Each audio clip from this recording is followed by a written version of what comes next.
Is it finally time for the Washington Commanders to shine? In 1999, businessman Dan Snyder purchased the Washington-based NFL team, marking the start of an era characterized by disappointments and controversies. Under Snyder's management, the team has largely underwhelmed. Despite moments of potential, the team consistently failed to live up to the expectations and has not been able to have a stable quarterback for decades. Adding to this instability, Snyder's management of the franchise was brought further into question when he became embroiled in a series of claims and allegations. These have led to his forced exit, leaving the team's future uncertain. It is hoped that the transition to a new ownership can correct the many issues plaguing this team. The Washington Commanders' long and tiring search for a franchise quarterback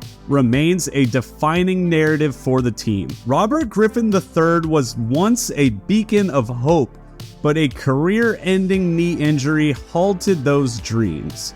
After RG3's departure, Kirk Cousins took over as the starting quarterback for 3 seasons. His stint was characterized by a lack of commitment from the Commanders, who, instead of offering him a long-term contract, kept him on franchise tags.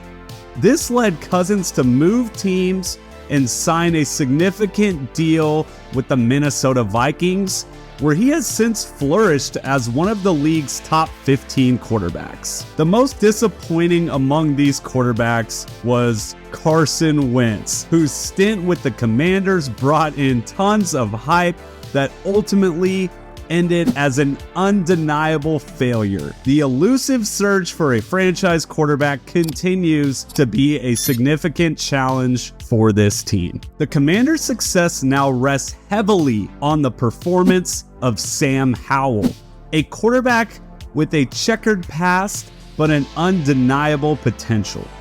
Howell, once considered a first-round pick, saw his draft stock tumble following a lackluster junior year at UNC.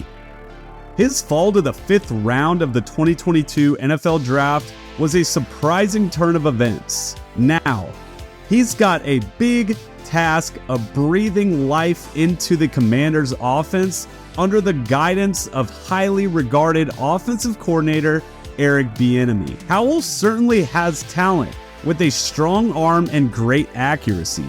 However, he needs to improve his pocket presence and decision-making to become a franchise quarterback. This improvement will be especially challenging given the great defenses in the NFC East. Whether or not Howell evolves into a franchise quarterback will depend on his ability to improve his weaknesses and adapt to the NFL's heightened level of competition. And if Bieniemy can develop Howell and mentor him, as he has with Patrick Mahomes in Kansas City, the Commanders could potentially have found a diamond in the rough with Sam Howell. As the Washington Commanders approach the 2023 season, there's a sense of cautious optimism surrounding their offense. As mentioned, a huge addition that we can't glance over is the addition of Eric Bieniemy. The move is coming after a Super Bowl victory in Kansas City, having one of the greatest young quarterbacks of all time to scheme around.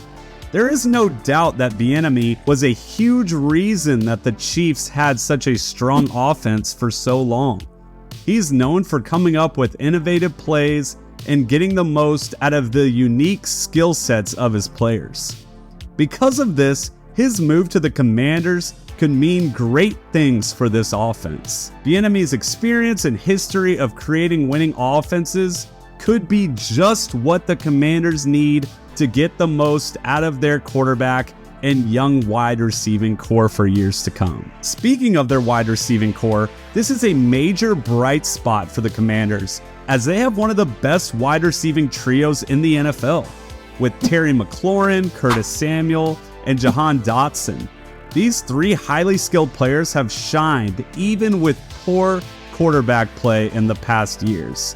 I'm sure Bieniemy is excited by all the ways he can use these three great playmakers in his creative offensive schemes. In the backfield, the team boasts a formidable 1-2 punch in Antonio Gibson and Brian Robinson Jr. These two provide a dynamic blend of speed, power, and versatility, promising a robust and multifaceted ground attack. Gibson is a versatile player that played a mix of wide receiver and running back during his time at Memphis. Therefore, he is an excellent pass catcher and playmaker out of the backfield that can stun opposing defenses. As these pieces come together, the Commanders' offense holds significant potential for this upcoming season. Before we talk about the Commanders' defense, remember to hit the like and subscribe button for more videos just like this. The Washington Commanders have long been recognized for their formidable defense, an attribute they continue to fortify moving into the 2023 season. Safety Cameron Curl has emerged as a standout player, with his performance ranking him among the top safeties in the league.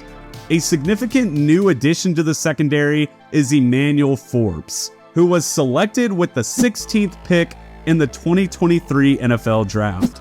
With his impressive 4.35 40-yard dash at the Combine and his reputation as a ball hawk, Forbes is seen as a potential influential player. His playing style has drawn comparisons to former Commanders cornerback Josh Norman, although Forbes might need to bulk up a bit to better handle the physicality of the NFL.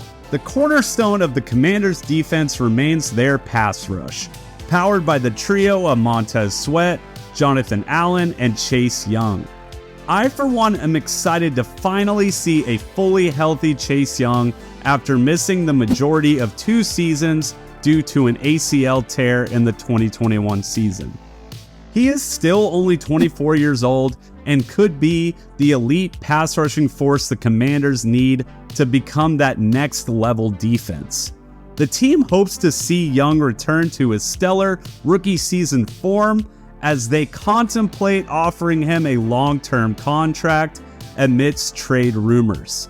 This defensive unit, if it continues to enhance its ability, is set to be a crucial component of the Commanders' success. The Washington Commanders are poised for a fresh start in 2023, with new ownership steering the ship, a multiple Super Bowl winning offensive coordinator, and a promising young quarterback Sam Howell.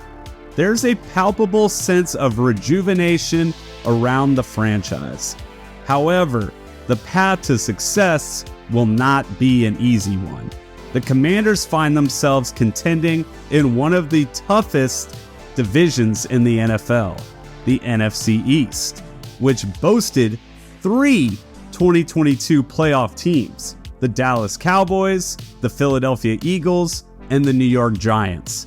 These teams have all been on an upward trajectory, and they will no doubt present formidable competition for the Commanders.